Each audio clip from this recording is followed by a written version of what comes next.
బారాలు వేయడం అనేటువంటి విషయం. ఎందుకనంటే నరేంద్ర మోడీ ప్రభుత్వం ఎన్నికల ముందు ఒక మాట మాట్లాడి ప్రజలకి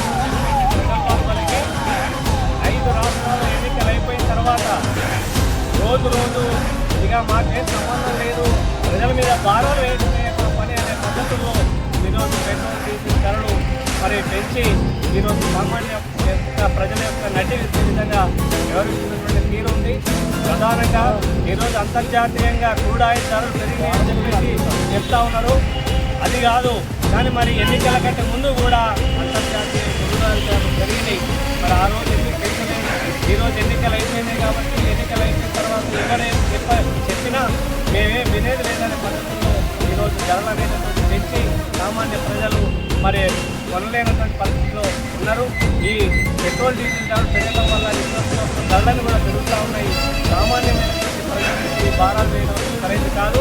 ఇవాళ పెట్టుబడిదారుల నుంచి ప్రభుత్వానికి రావాల్సినటువంటి డబ్బులు వేలాది కోట్ల రూపాయలున్నాయి. ఆ డబ్బులన్నీ కూడా ప్రభుత్వం ట్యాక్స్ వసూలు చేస్తే రేపు మనకి భారం పడకుండా ఉంటుంది. కాబట్టి ఇప్పటికైనా ప్రభుత్వం పెంచినటువంటి పెట్రోల్ డీజిల్ ధరలు తగ్గించాలని చెప్పేసి, లేకపోతే ఈ గత ప్రభుత్వానికి ఏదైతే బుద్ధి చెప్పారో మీకు కూడా అదే రకమైనటువంటి బుద్ధిని ప్రజలందరూ కూడా చెప్తారని చెప్పేసి భవిష్యత్తులో మరిన్ని పోరాటాలు చేస్తున్నట్టు కేంద్ర ప్రభుత్వము పెంచినటువంటి పెట్రోల్ డీజిల్ ధరలను తగ్గించడానికి ఆధ్వర్యంలోనే ఏదైతే కేంద్ర నరేంద్ర మోడీ గారి యొక్క కుటుంబంలో అంబేద్కర్ చివరస్తారో వాళ్ళు కాల్చివేయడం జరిగింది.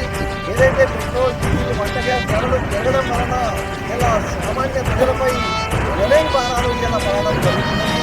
ఇలా పెట్రోల్ డీజిల్ ధరలు పెంచడం వలన మరి నిత్యావసర సరుకుల మీద ట్రాన్స్పోర్ట్ ఛార్జీలు విపరీతంగా పెరిగి తీవ్ర గురి అవుతున్నారు. మరి పాల ప్యాకెట్ కాడి నుంచి మొదలు పెడితే లాస్ట్కు పిల్లలు తినే చాక్లెట్ వరకు కూడా మరి ధరలు పెరిగి విపరీతంగా మరొక పక్కనేమో పని చేసుకుంటామంటే అందలేదు. అయ్యా సంవత్సరానికి 2 కోట్ల ఉద్యోగాలు ఇస్తామని చెప్పారు. మరి 12 సంవత్సరాల్లో 8 కోట్ల ఉద్యోగాలు ఇస్తుందో ఇలా ప్రభుత్వం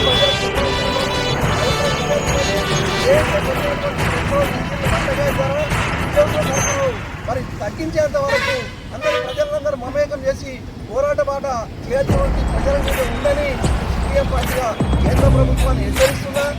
తగ్గించిన వరకు పోరాటాలు ఆదాయం